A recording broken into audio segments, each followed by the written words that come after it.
तो दोस्तों अब नेपाल चल रहे हैं, लेकिन इस बार जो नेपाल हमने कार से प्लान किया है उत्तर प्रदेश के जौनपुर ज़िला से। और आप देख रहे हैं इस समय मैं हूँ सुल्तानपुर के आसपास, ये है कादीपुर का एरिया। ये थोड़ा सा हरा भरा है। यहाँ से मैं चलूँगा, गाड़ी में फ्यूल भराऊँगा, उसके बाद में मैं सोनौली बॉर्डर होते हुए नेपाल चलूँगा। और बीच में जो भी चीज़ें आती रहेंगी मैं आपको रास्ते में दिखाता रहूँगा। और नेपाल जाते वक्त हमारे किस पेपर की जांच होगी बॉर्डर पे, गाड़ी में क्या क्या पेपर चाहिए, वो सब चीज़ें मैं आपको इसके बाद में वीडियो में दे दूँगा। और लाइव अपडेट के लिए आप लगातार चैनल पे बने रहें। तो मैं इस बार क्या करूँगा कि लगातार वीडियो 1 बाय 1 डालता रहूँगा, जिससे आपको आसानी होगी। इस समय मैं गाड़ी पे बैठ गया हूँ और यहाँ से मैं चल रहा हूँ किसी पेट्रोल पंप पे फ्यूल लूँगा और वहाँ के बाद जो है सोनौली बॉर्डर होते हुए नेपाल में एंट्री करेंगे। जो भी पेपर लगेगा मैं आपको बताता रहूँगा।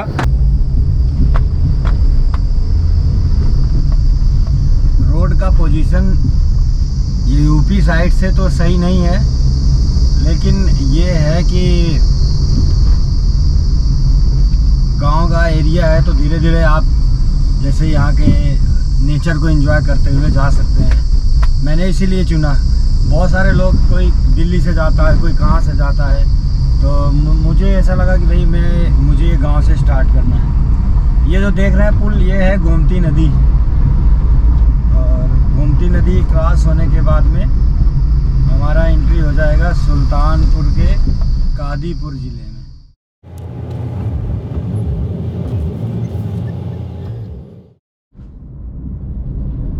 जो है हम टांडा से करीब 5 किलोमीटर पहले हैं, लेकिन मैप में ये दिखा रहा है कि आपको NH-28 पे 1.6 किलोमीटर यहाँ से दिखा रहा है। वहीं से हमें जो है टर्न राइट ले लेना है, यानी हम टांडा नहीं जा रहे हैं। और मैं जिस रोड को फॉलो कर रहा हूँ इसमें जो है आपको कहीं भी टोल नहीं लगेगा। इसी के ऊपर चढ़ेंगे तो ये शायद 4 लेन है और इसी से हम होके निकलेंगे तो थोड़ा जल्दी पहुँचेंगे।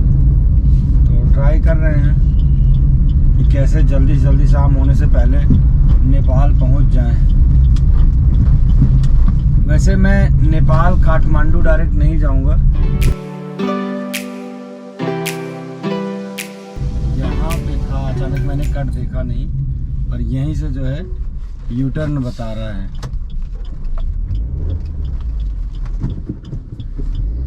पता नहीं भाई, ये पुल पे चढ़ने के लिए इधर से यू टर्न बनाए थे, उधर से कोई रास्ता होता तो डायरेक्ट ही चढ़ लेते। तो अभी देखते हैं क्या दिखाता है।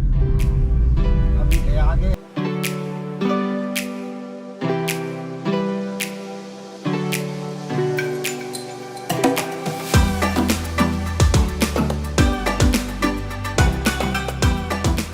अब यहाँ आप सामने देख रहे हैं, यहाँ दिखा रहा है अयोध्या लेफ्ट जाएंगे 55 किलोमीटर, लखनऊ 184,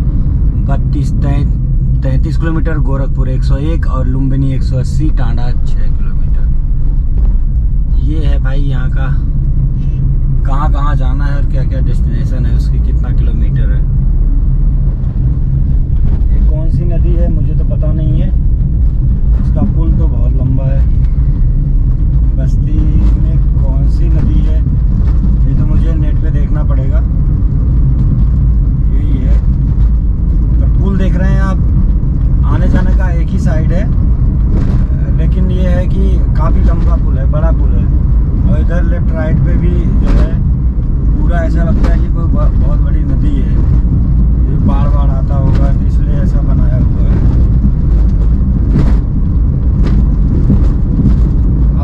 बहुत लंबा जो है ये नदी के ऊपर पुल है। पानी का तो नहीं दिखा सकते क्योंकि गाड़ी चल रही है, पर यह है कि अभी भी नदी में काफ़ी पानी इधर मुझे दिख रहा है। और यहाँ पे कहीं लिखा नहीं है कि यहाँ भाई कौन सी नदी है।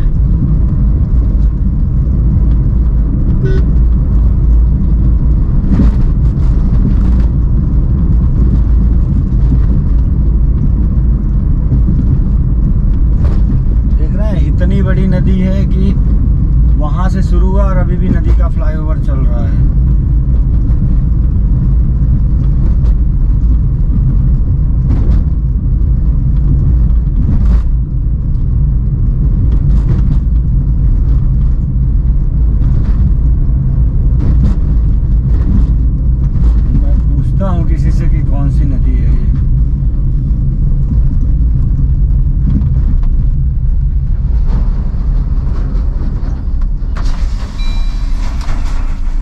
भाई ये कौन सी नदी है? मालूम ना सर, हमने बाहर की है। अच्छा अच्छा, ये तो कह रहे हैं मुझे पता ही नहीं है कौन सी नदी। यहाँ सामान वामान बेच रहा हूँ, उनसे पूछता हूँ। भाई ये कौन सी नदी है? घाघरा नदी। ये घाघरा नदी है? हाँ जी। कहाँ से आती है ये?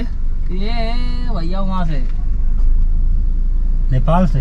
नेपाल से आती है, पूरा वहाँ तक गई है, वो जद्दा तक। ये तो बहुत बड़ी नदी है। हाँ जी। तो बाढ़ वाढ़ आता होगा? हाँ, बाढ़ 40 स्टार्ट हो गई है, एक हफ्ते बाद देखोगे सब पानी भरा रहेगा।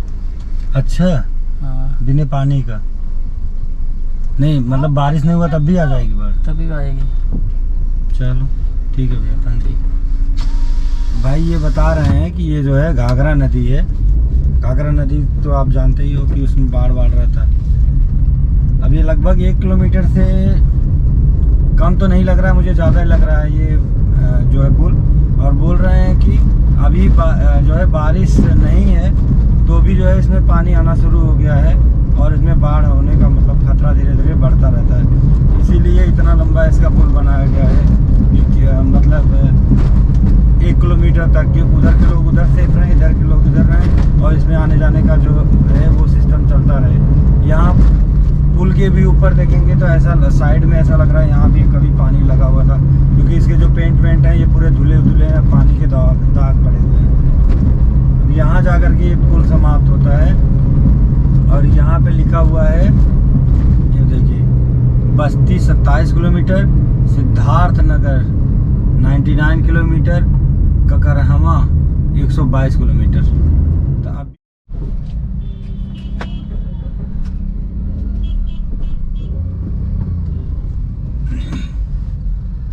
देख रहे हैं ये मैं पहुंच गया हूँ, कोल्होई बाज़ार है, ये महाराजगंज का मेन बाज़ार है कोल्होई, वहाँ पे पहुँच गया हूँ। और यहाँ से अभी मुझे 43 मिनट दिखा रहा है टोटल, जो है सोनौली बॉर्डर क्रॉस करके, क्योंकि मैंने वहाँ से किसी से लोकेशन मंगाया था जो कि सोनौली बॉर्डर के वो मतलब उस क्रॉस में है।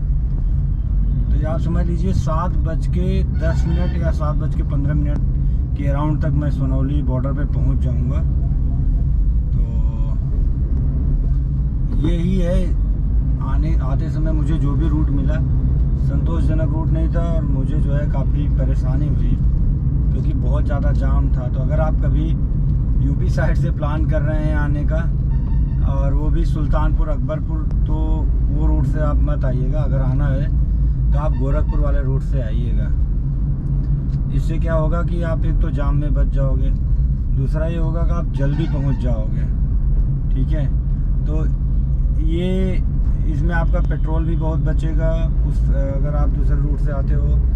और दूसरा है, अगर इस तरफ के रूट से आपको बाई रोड ही आना है तो आप इससे अच्छा है कि आप बाई फ्लाइट आ जाओ डायरेक्ट जो है काठमांडू। ये कार वार के चक्कर में ना पड़िए क्योंकि इसमें आपका खर्चा बहुत ज़्यादा गिरेगा।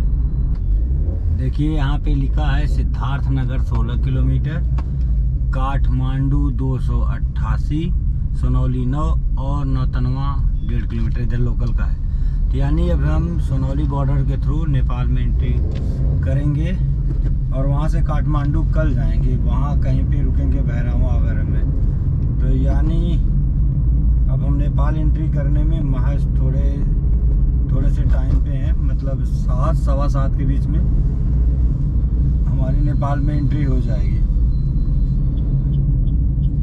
ये देख रहे हैं मैं सोनौली बॉर्डर पे पहुंच गया हूं और ये सड़कों पे देख रहे हैं इस साइड जो लेफ्ट हैंड है उस लेफ्ट साइड पे हमें जाना होता है, लेकिन पूरी ट्रकों की जाम लगी हुई है। तो मुझे किसी ने बताया भाई वहाँ के बजाय जो है आप उल्टे साइड से चले जाओ, तो मैं उल्टे साइड से जा रहा हूँ, पता नहीं क्या कूपन का चक्कर है। भाई बॉर्डर तो आ गए किसी तरह से, ये देख लिए नेपाल का बॉर्डर है, उधर हल्का हल्का दिख रहा होगा। ठीक है, तो जूम करके दिखाता हूँ, ये जो भीड़ भाड़ है अभी मैं वहाँ नज़दीक से दिखा रहा हूँ। और मैं यहाँ पे पहुँच गया तो अब ये देखिए एयरटेल में नेटवर्क फुल है, लेकिन इसमें भी जो है नेट नहीं चल रहा है। जियो की भी हालत है। यहाँ अगर चाहो तो आप सिम ले लो। तो मैंने यहाँ पे किसी को बुलाया है मिलने के लिए, तो अगर वो आ जाते हैं तो जो है मुझे यहाँ से उनको कॉल नहीं करना पड़ेगा और जो है मैं बॉर्डर के अंदर एंट्री कर लूँगा। अब ये बहुत बड़ी समस्या है यहाँ पर कि आपके पास नेट नहीं है तो आप कैसे जाओगे।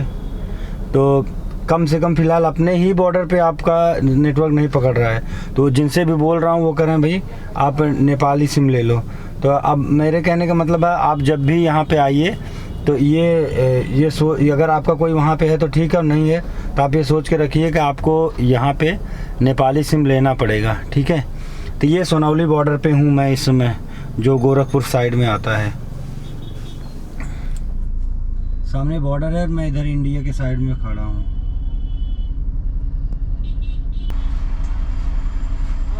या अब इधर से उधर का फ़ोन नहीं लगेगा? हाँ? अब इधर से नेटवर्क वगैरह बंद हो जाएगा? हाँ, यहाँ से नेपाल का सिम लेंगे तब चालू होगा। ये नहीं चलेगा? नहीं चलेगा। ये देख रहे हैं, ये है इंडिया का लास्ट बॉर्डर सोनौली का। अब यहाँ से जो है नेपाल के बॉर्डर का एंट्री हो रहा है। तो दोनों को ही सोनौली ही बोलते हैं? दोनों सोनौली है। इधर सोनौली है, उधर बेलैया है। अच्छा अच्छा, इस साइड को सोनौली बोलते हैं, उस साइड को बेलैया। बेलैया।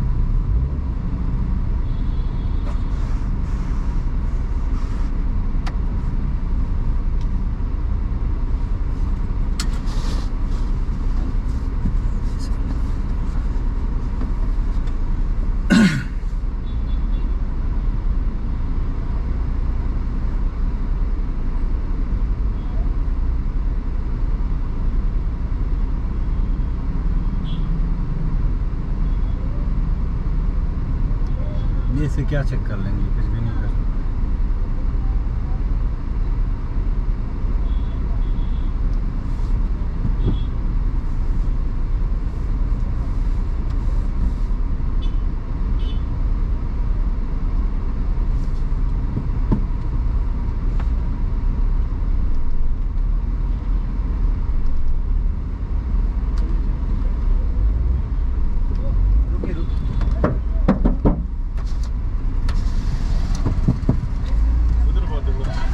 जल्दी है क्या सर?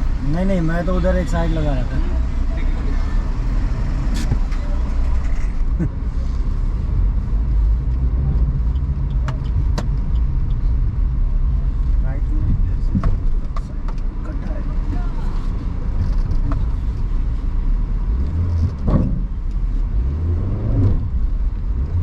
बॉर्डर को तो इन्हें सही रखना चाहिए।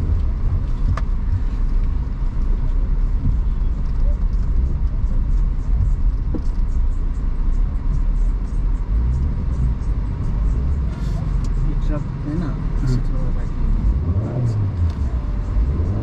गड्ढा तो बहुत दूर।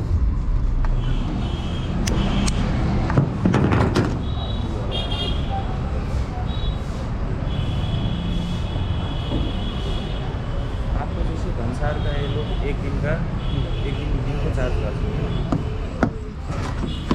फिर यहाँ पे अब देखिए, यहाँ पे हम भंसार बनाने के लिए आए हैं। अब देखते हैं कितना लगेगा। चीट काटने दिया गेट पास पिउँदै देखाउनु गेट पास रिक्वेस्ट गर्नु न। क्या बोल रहे हैं? तो अब यहाँ पे जो है भंसार के लिए फ़ोटो कॉपी हो गया और वहाँ पे हम जा रहे हैं बात करने। कह रहे हैं 10 दिन का देते हैं मैक्सिमम, हमें 15 दिन का चाहिए था। आगे देखते हैं कैसे होता है। इनको बोल दीजिए कोई शादी वादी में आए हैं तो 10-15 दिन लगेगा।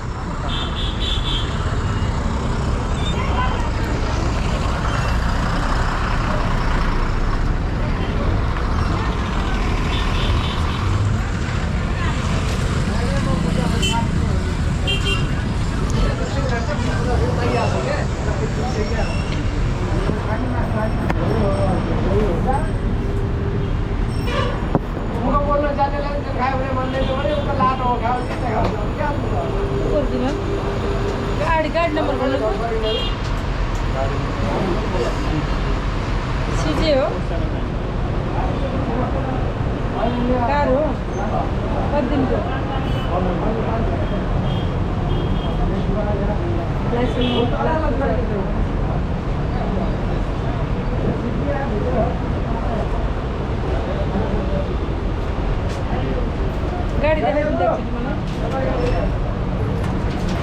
गाड़ी के लिए चलना है। ये गाड़ी में लगता है। गाड़ी होता है।